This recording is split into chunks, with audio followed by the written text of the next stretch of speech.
ماہی نور ازدمیر نے طیب اردوان کو اپنا روحانی باپ کہا اور اس نے کہا کہ میری صلاحیتوں کو 4 چاند لگانے میں طیب اردوان کا ہی ہاتھ ہے۔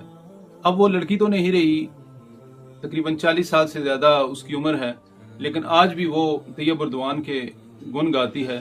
طیب اردوان نے ہی اس کا نکاح پڑھوایا۔ طیب اردوان بھی ہر جگہ پہ اس طرح سے اس کے ساتھ پیش آتا ہے جیسے ایک شفیق باپ اپنی بیٹی کے ساتھ پیش آتا ہے۔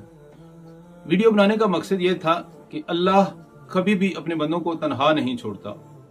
جو کام بھی خالص اللہ کی رضا کے لیے کیا جائے، اللہ تعالیٰ اس کو قبول فرماتا ہے اور دونوں جہان میں انسان کو سرخرو کرتا ہے۔ دعا گو ہوں کہ اللہ تعالیٰ مجھے اور آپ کو ایسی نیکی کرنے کی توفیق عطا فرمائے جو اللہ تعالیٰ کو پسند آ جائے۔